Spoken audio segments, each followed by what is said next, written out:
Yeah, I'm going to be much briefer than Tony, and we want to do questions after his session, so it could work better if I do mine a little bit first. I just wanted to say thank you as well, actually, for the support of everybody for 5 years, and do a little bit of a summary and sort of explain what this is as well. And I'm going to do it in order of the scholarship. We take it back 5 years, and we weren't sure what we were going to do. We were all out raising money in shops and all sorts of things. And Cynthia and I were sat there in TK Maxx with buckets and regular with the scholars alongside us. And we had 10 kids that came to us back then. It's grown a little bit more, a few younger ones. Out of those 10 kids, not everybody has the skills to go solo, but 3 of our 10 went solo. Rory, who you've probably all seen on the internet, Rory, who was the first to go solo, he went solo at 16 years old, which is quite rare that anybody actually does that. They actually learn to fly before they can drive a car. That's what the scholarship did for him. His instructors judged him as exceptional. He immediately came back to us and said, this kid is exceptional. Right, well, about a month ago, Rory got his full pilot's license. Wow. So that's amazing. That's 8,000 quid, and he's raised all that money himself. So he's done really well. So that's our first full pilot.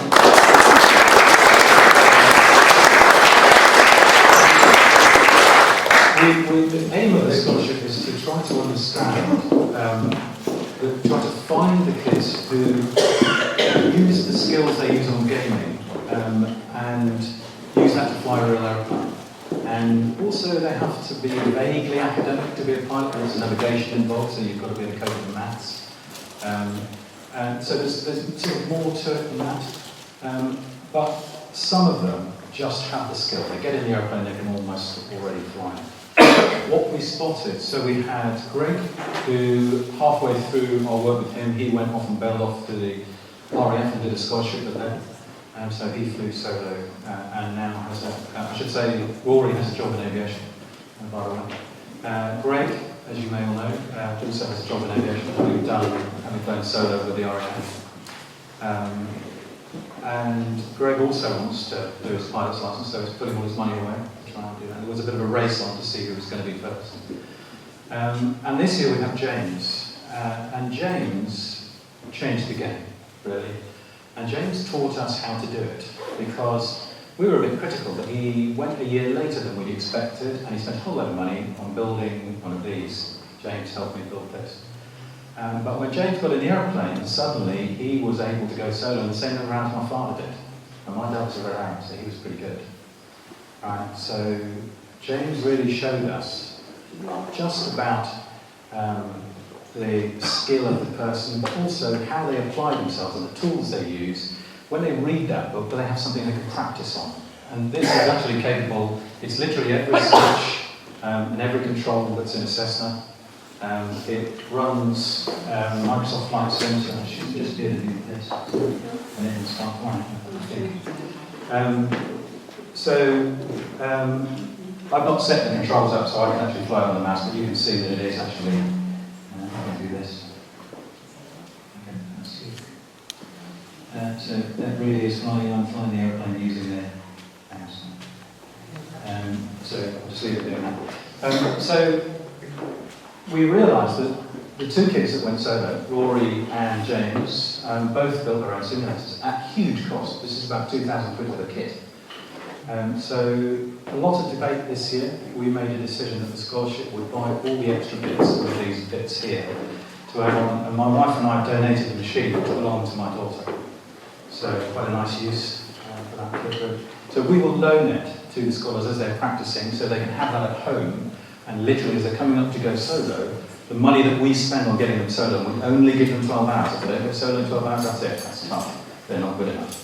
And that's the way the RAF does it. So that's what we think is correct. So if they go solo in less than 12 hours, the airlines will know them. And as I said, this year James went solo in about 7 hours actually. So next year we have Natalie.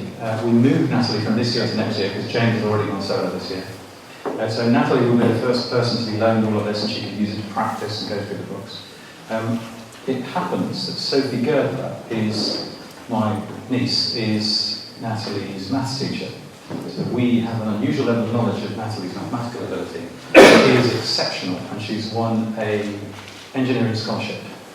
Now, you'll have seen on Facebook that I posted that several of the people who've done scholarships at Manson have gone on to join the Red Arrows, and one of them was a girl who became a Red Arrows engineer. Now, I have a photograph, which I can't post, but there are currently. I started the scholarship with Squadron Leader Red 1, with Monty. He had the idea, and he said, I was that kid who walked into that flying club, wanted to learn to fly, and I didn't have the money either. So he backed it, pushed it through the RAF, so we are now the Arrows Scholarship.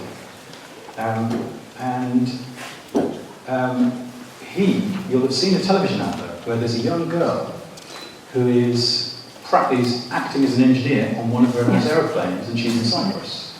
And Monty looked at what I was doing and complaining there weren't enough girls in the scholarship.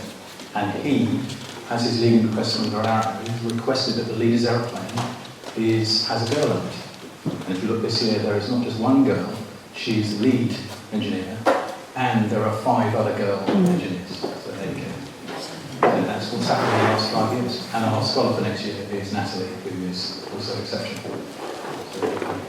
So that's enough about the scholarships. I just want to say thank you. And that's what we've done with all of the money. I can say the scholarship already has the money to send Natalie's service. So we raise a bit of money. We don't raise very much from each of these things. It's £200-300. And all of the money, every penny, goes to the flying for those children. Right? So nobody is paid any expenses for anything or any money for doing anything. So all that money goes to the flying. And the 3 kids who go solo are currently working jobs in aviation. Every penny they have is being put back into flying to get their flying licenses. So it has made a difference to those kids' lives. And I'll end on a really nice note that James was advised, and I have to ask nobody to talk about this, it's my family to tell me about it. But it happens that one of the instructors at TG is a very senior member of the RAF who was Special Ops, okay? And relatively recently left the RAF. So when we realised how exceptional James was, they switched the instructors around and got this instructor to fly with James for his last flights where he went solo. And he turned around to him and said, you are so good, never mind about your PPL, don't worry about private flying, just join the RAF right now. Don't worry about university, just go straight out. So there you go. That's what we've been able to do. So James is Paul Dunk's son. So Paul cooks the burgers for all of these things. And he was at the original meeting that we did for the scholarship, what I call the Inspire session. We had all these kids there. My father's flying suit would only fit one of the children, one of the kids that was there, and it was James.